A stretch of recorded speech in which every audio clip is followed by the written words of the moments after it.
I find that I actually often get more of the most important work done while I'm walking because my mind's open all day.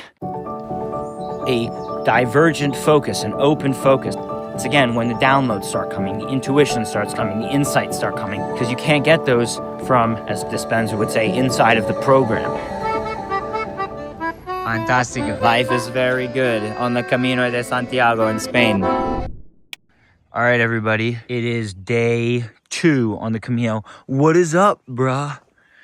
Horses and cows living peacefully together. See, that's an example of how we can be as people. We can live together in peace. Anyway, yesterday afternoon I got in. I was exhausted.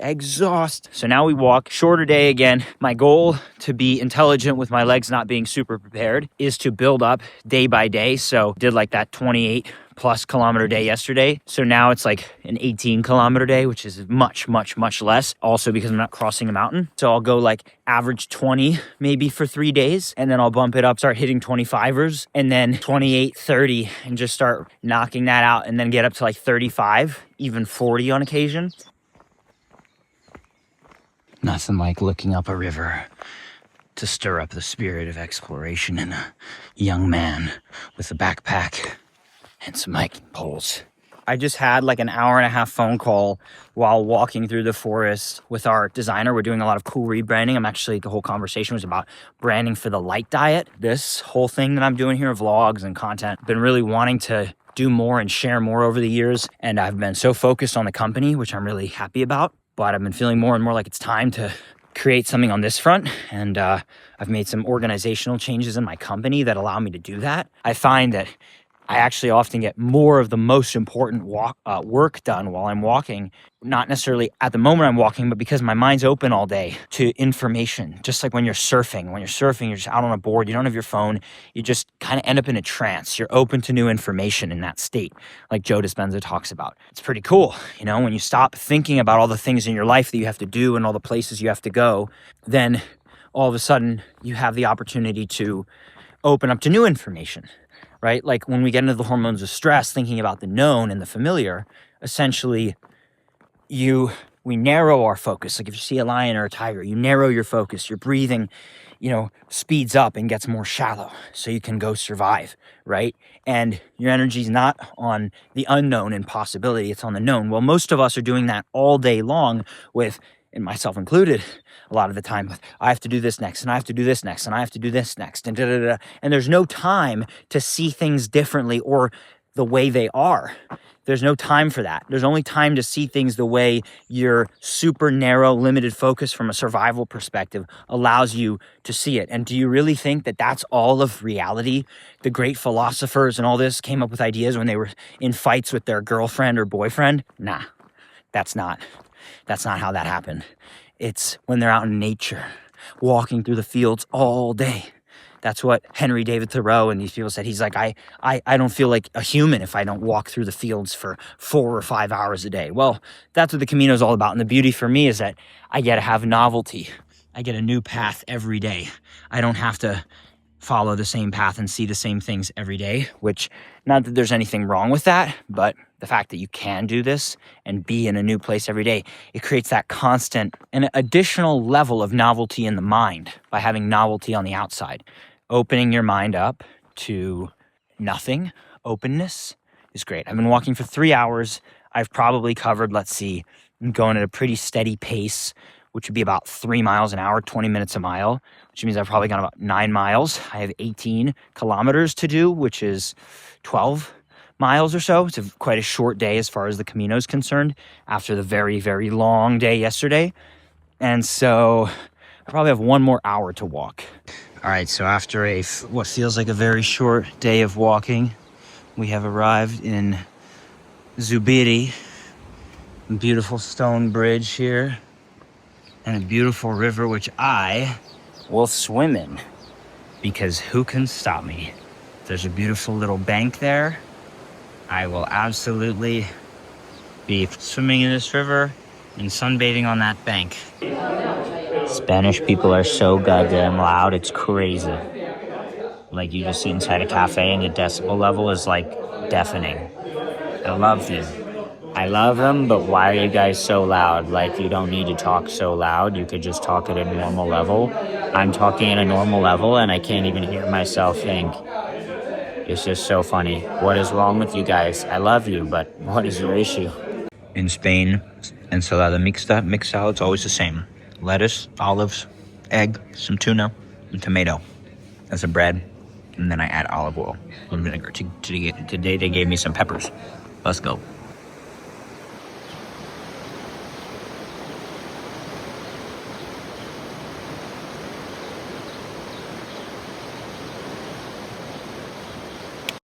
All right, everybody, it's day 3, 6:40 a.m., and I'm off on the way.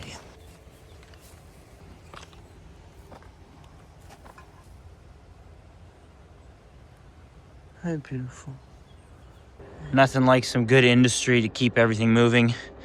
Not a fan of the chemtrails myself, I must say. Unfortunate. These are not natural clouds for the naive out there who think these are just natural formations of 5 or 6 planes that all happened to just fly side by side and leave these trails. But notice normal planes never do that. Passenger planes don't spray trails behind them that spread out and turn into little clouds. It's actually in textbooks. It's called geoengineering. Look it up. I just had a great breakfast. It was incredible. There's never been a better breakfast. I didn't film the breakfast because I was so busy enjoying it and talking to this nice Spanish man to my right. Bartender, waiter. You realize that bartenders, people working at pharmacies, people working elsewhere, they're basically all like psychologists because people just come in and talk about their life. And that's a critical part of the culture out here. It's amazing. Hi, friend. Barley. Okay, this kind Ecuadorian woman is making orange juice for the pilgrims. We are happy. So I've reached that fateful point on day 3 where I find myself a little bit bored. Day 1, there was no room to be bored. You had to be locked in because you had to cross the mountain. It was just like, pew, pew. There's no opportunity to be bored when you're climbing the Pyrenees. Every step matters. Your energy has to be lightning focused. Otherwise, it will be a miserable, miserable experience. Instead, it was phenomenal. Day 2, you're still high. It's like, let's go. Here we go. Boom. Day 3, it's like, let's go. It's kind of like that initial buzz wears off just a little bit. And you're like, well, shit, I got to walk a long ways. And even a short day, quote unquote short, 20 kilometers, like 13 miles, it's still not that short. You're still walking 4 or 5 hours. Why am I telling you this? Because for me, that's the best moment. That moment when I start to get bored.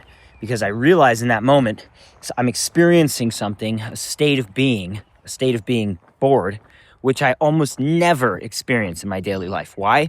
Because I've basically created my life so that I'm never bored. So there's always something to do. And this isn't necessarily a good thing. It's usually work. I've created a business where there's always something that needs to get done. So there's always emails I could answer. There's always a project I could tackle. There's always, I could always be making a call. There's always something I could do, right? And unless I just put a deadline or like a kind of a border, I'm not going to work past 5 o'clock or 6 o'clock or whatever, then I could just do stuff all day. Now, really, really smart business people like Jeff Bezos, from what I've heard, he says, I'm just going to make 3 important decisions every day. And he lets himself focus on just 3. If I can make 3 important decisions, then that was a successful day. I don't know what Elon does. He seems to be like the chief grinder of everyone. And that's great too. I'm not saying that's bad to just always have more to do for work. I mentioned in a previous video yesterday or the day before, it is a little bit dubious, I think, when you start to just be doing things just for the sake of doing things. Like, I bet somebody like Elon and someone else, maybe like Alex Hormozy, that they figured out the things that they can do, the levers they can pull that get the results. And I'm personally still in the process of kind of figuring that out. It's always an evolution, but you want to be able, at least I want to be able to do things when I pull that lever, it's having an effect. It actually matters. I'm not just wasting my time doing something that I think matters, but it doesn't. And it's okay. It's fine if I do that for maybe a few days or a few weeks or even a month or 2, but I don't want to be doing it for months or years, so there has to be a system to figure that out. Anyway, being bored. Why is that? Why do I think that's good? I think it's good because instead of being so much in my day, in my life, in the things that I have to do, in the blah, blah, blah, blah, blah, it's sort of stepping back. Again, I talked about this the other day. Dr. Joe Dispenza talks about how our brain waves slow down. You know, when you meditate, you slow down your breathing. You get into a state of trance. And most people, they describe meditation as that. They're bored, their mind gets restless, they can't think. For me, it's like I have songs streaming through my head, which isn't necessarily bad, but I'm like, why do I have music in my head? Can't I just have quiet and peace, please? So I just try to relax and breathe. That causes a divergent focus, an open focus, not a convergent focus, which is a narrow focus, which is what happens when you get stress and you're focusing on the cause of that stress. Divergent, open focus. And then that's, again, when the downloads start coming, the intuition starts coming, the insights start coming, the realizations start coming, because you can't get those from, as Dispenza would say, inside of the program.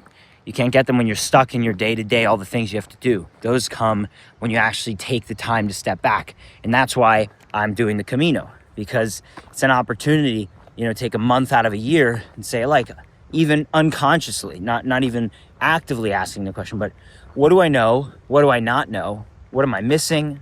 And I'm not seeking that. It's just by opening up, you start to get clarity. Oh, you know, that thing I've been focusing on, or this way I've been behaving or acting to others or with myself, maybe it's just time to leave that behind. You know, like, I'm not saying that that's how it comes. It's not like you get that immediate realization. Maybe you will, maybe you won't. But it's just that kind of thing happens more when you open up to nothingness and you give yourself time to think. And again, you go further than you normally go. Maybe you're comfortable with your 30-minute stroll every day. You feel like that's how you disconnect. Okay, well, maybe that 30 minutes, you know, is comfortable for you, and it's just enough time to feel like you did something, but not enough to really go past your boundaries. So when you go a little bit past your boundary, whether it's a meditation or a pilgrimage or whatever, prayer, that's when the magic, I think, can start to happen. Actually, I know. I don't think. I know.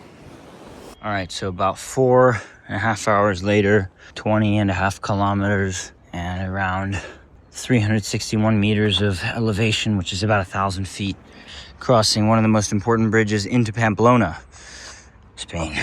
All right, we are approaching the drawbridge, one of the ways to enter Pamplona. Cafe Iruña, Hemingway. It's the Hemingway spot. Hemingway hung out here. Oh, this is freaking dope. This is insane. Cafe Iruña. A bunch of Caminoers. You know they're Caminoers because they're in hiking gear. I'm just telling you, everyone, Europe is still the most underestimated place on earth. Like, even though everybody goes to Europe and it's so popular to be a tourist in Europe in the summer, you still don't understand how great Europe is. You're not Europe maxing enough. All right, guys, so I'm here in the famous central square of Pamplona. It looks like they're preparing for some festival or something. And there's a nice man playing some amazing harmonica. Fantastico. Fantastico. This is prototypical European life. This is just every day. This is how it is. It's nothing special. Life is just incredible here. This guy's having a blast. He reminds me of my grandfather. And life is good here. Life is very good on the Camino de Santiago in Spain.